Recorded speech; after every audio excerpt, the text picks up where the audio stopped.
Hi friends, good morning. நான் cauliflower kurma வைக்கலாம்னு சொல்லிட்டு குருமாவை சுடுதண்ணியில் மஞ்சள் கொஞ்சம் சக்கரை போட்டு தண்ணி கொதிக்க வச்சதும் காலிஃப்ளவர் போட்டிருக்கேன்.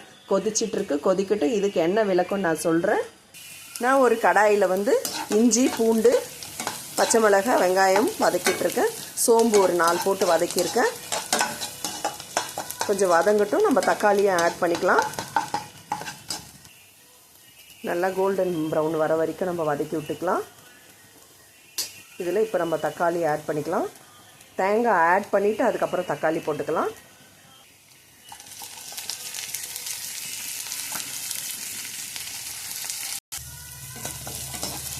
காலிஃப்ளவர் 2-3 தடவை நம்ம தண்ணியில் கழுவிடணுங்க. நல்லா கழுவிட்ட பிறகு நம்ம ஆஞ்சி தாங்க கிள்றோம். அதை இருந்தாலும் நல்லா கழுவிடணும். கழுவி முடிச்சுட்டு அந்த மாதிரி சுடுதண்ணியில் கொஞ்சம் சர்க்கரையும், ஒரு 1/4 டீஸ்பூன் சர்க்கரை, ஒரு 1/4 டீஸ்பூன் மஞ்சள் தூள் போட்டு தண்ணி கொதிக்க வச்ச பிறகு நம்ம அந்த காலிஃப்ளவர் போட்டோன்னு வச்சுக்கோங்களேன். இந்த மாதிரி நல்லா கொதி வரணும். கொதி வரும்போது நம்ம ஆஃப் பண்ணிடலாம். நான் ஆஃப் பண்ணிட்டேன். இதுக்கப்புறமா ஒரு 5 நிமிஷம் இருக்கட்டும். தட்டு போட்டு மூடலாம். இதுக்குள்ளே இருக்கிற பூச்செல்லாம் கீழே இறங்கிடும். அதுக்கப்புறம் நம்ம வாஷ் பண்ணி இதை நம்ம ஒரு ஜல்லிக்கரண்டி எடுத்து சூடாக இருக்கும் இல்லையா, நம்ம எடுத்து வடி போட்டுக்கலாம். அதுக்கப்புறம் ஒரு பச்சை தண்ணியில் ஒரு தடவை கழுவிட்டு நம்ம சமைக்க யூஸ் பண்ணிக்கலாம். ஏன்னா இதில் புழுங்கெல்லாம் இருக்கும். அதுக்காக தான் இது இந்த மாதிரி க்ளீன் பண்ணுங்கள், ரொம்ப நல்லது. சும்மா டேஸ்ட்டுக்காக நான் ஒரு 2 முந்திரி போட்டுக்கிறேன். வதக்கிக்கிறேன். இப்போ தக்காளி ஆட் பண்ணிக்கிறேன்.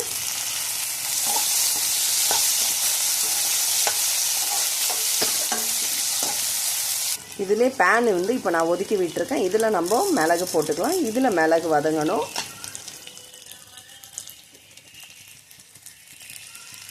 நல்லா வறுத்துக்கிட்டோம்னா நல்லாயிருக்கும்.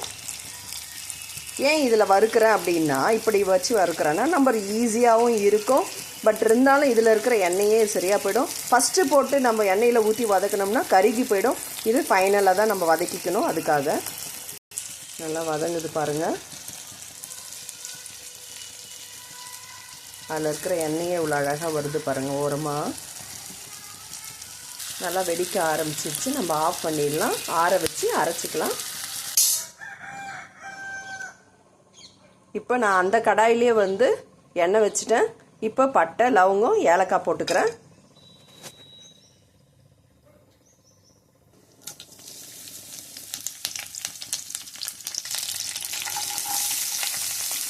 கொஞ்சமாக கருவேப்பிலையும்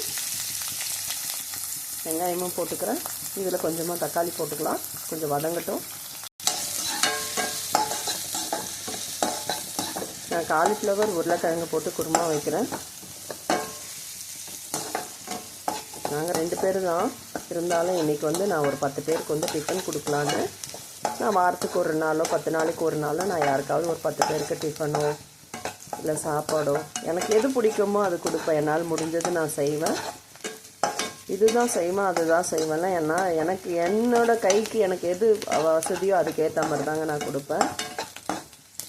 ஆனால் எனக்கு இந்த மாதிரி கொடுக்கணும், உதவி பண்ணணுன்னா எனக்கு ரொம்ப பிடிக்குங்க. நான் வாழ்க்கையில் நல்லா இருக்கிறதுக்கு காரணமே நான் செஞ்ச உதவிகள் தாங்க. இதை சொல்லக்கூடாதுங்க. இது மாதிரி நீங்கள் செஞ்சு பாருங்கள். வாழ்க்கையில் நல்லா இருக்கிறத நீங்கள் பார்ப்பீங்க. நம்ம கூடவே கடவுள் இருப்பாருங்க எப்பயும். நான் கொஞ்சமாக தக்காளி போட்டுக்கிறேன். ஏன்னா ஏற்கனவே நம்ம போட்டிருக்கோம். போதும். தக்காளியெலாம் நிறைய யூஸ் பண்ணக்கூடாதுங்க. நல்லா தோல் உரித்து உருளைக்கிழங்கு பாருங்கள் நல்லா நறுக்கி வச்சுருக்கேன். நல்லா கழுவி இப்போ இதை ஃபஸ்ட்டு நம்ம எண்ணெயில் போட்டுக்கலாம். நல்லா வதக்கி விட்டுடுங்க.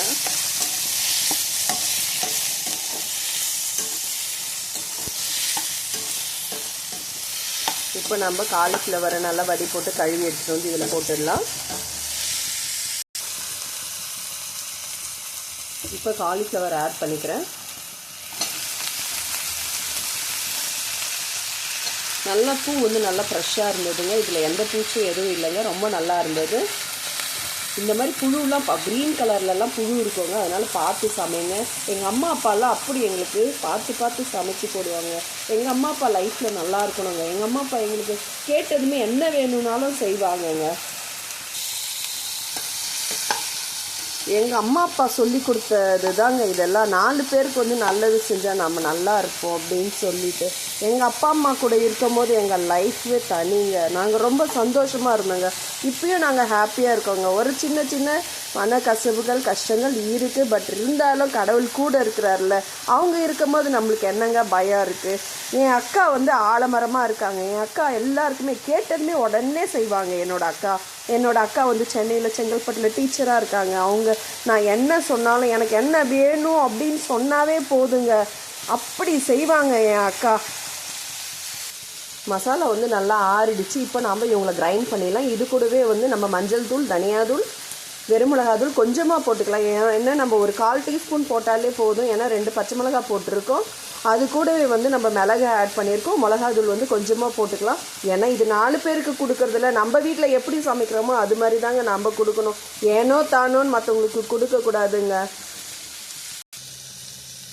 எல்லாம் போட்டு நம்ம ஒரு கிரைண்ட் பண்ணிட்டு வந்துடலாம். நம்ம இப்போ உப்பு வந்து கல் உப்பு இதிலே கூட ஆட் பண்ணி அரைச்சிக்கலாம்.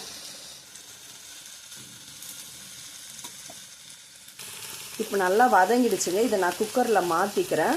ஏன்னா இந்த பாத்திரம் வந்து பத்தாது, வதக்கிறதுக்கு ரொம்ப நல்லாயிருக்கும்னு நான் இது பண்ணிக்கிட்டேன். குக்கரில் மாற்றி மூடிடலாம்.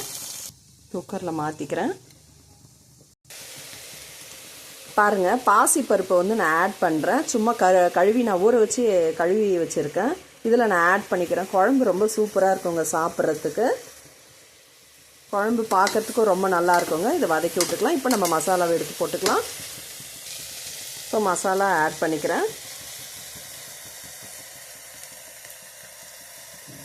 அந்த பாத்திரத்தை நம்ம கழுவி ஊற்றிக்கலாம். நம்மளுக்கு எவ்வளோ தண்ணி தேவையோ அவ்வளோ தண்ணி ஆட் பண்ணிக்கலாங்க. நான் இப்போ மிக்ஸி ஜாரை கழுவி நான் தண்ணி ஊற்றிக்கிறேன். நான் இப்போவே கொத்தமல்லியும் கருவேப்பிலையும் அதில் கொஞ்சம் போட்டுட்டு நான் குக்கரை மூடிடுறேன். ஒரு விசில் வந்தாலே போதுங்க. ஏற்கனவே காலிஃப்ளவர் கொஞ்சம் வெந்திருக்கு. குக்கர் மூடிட்டு விசில் போட்டுட்டு ஒரு 2 நிமிஷம் காத்துட்ருக்கலாம். அதுக்குள்ளே நான் இட்லி ஊற்றிடுறேன். விசில் வந்துடுச்சு. இப்போ நம்ம ஆஃப் பண்ணிடலாம். இட்லியே வெந்துடுச்சு பாருங்கள். ஒரு 3 இட்லி ஊற்றணும். குருமாவும் ரெடி ஆயிடுச்சு, இட்லியும் ரெடி ஆயிடுச்சு. இட்லியும் இன்னொரு ஈடும் ஊற்றி வச்சிட்ருக்கேன். அதுக்குள்ளே நம்ம பேக் பண்ணிக்கலாம்.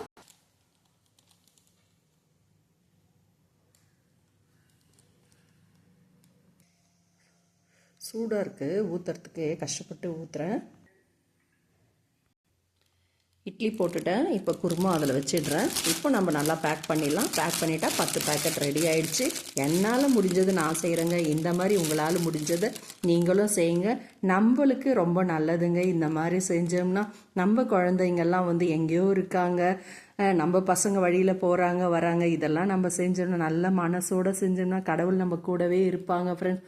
எங்கள் அப்பா அம்மா செய்ய சொல்லி கொடுத்தது தாங்க இது. மற்றவங்களுக்கு உதவி செய்யணும்னு சொல்லிட்டு எங்கள் அப்பா அம்மா இப்போ வரைக்கும் எனக்கு எல்லாமே எங்கள் அப்பா அம்மா செய்கிறாங்க. எங்கள் அப்பா அம்மாவோட நிழலில் தாங்க நான் இருக்கேன். என்னோடய அக்காவோட நிழலில் நான் இருக்கேங்க. என் தம்பி நான் சொன்னதுமே ஓடி வந்து என் தம்பி எனக்கு ஒன்றுன்னா நிற்பாங்க. என்னோடய பசங்கள்லாம் ரொம்ப தூரத்தில் இருக்காங்க. பட் இருந்தாலும் என் தங்கச்சியோ என் தம்பியோ என்னோட கணவனை எல்லாருமே எனக்கு வந்து உடனே உதவி செய்வாங்க. இது இல்லாமல் என்னோடய ஃப்ரெண்ட்ஸுங்க எல்லாருமே எனக்கு எப்போவுமே சப்போர்ட்டாக இருப்பாங்க. இந்த மாதிரி நான் எல்லா விஷயத்துலையும் எல்லாருக்கும் மற்றவங்களுக்கு நான் நல்லது செய்யணும்னு நினைப்பேன். என்னால் முடிஞ்சது நான் செய்வேன். என்கிட்ட 10 ரூபா இருந்தால் 1 ரூபா மற்றவங்களுக்கு செய்யணும் தாங்க நினைப்பேன். இந்த மாதிரி எல்லாருக்கும் செய்யுங்க ஃப்ரெண்ட்ஸ். ரொம்ப நல்லது. நன்றி ஃப்ரெண்ட்ஸ். தேங்க்யூ. அடுத்த வீடியோவில் நம்ம சந்திப்போம். பாய்.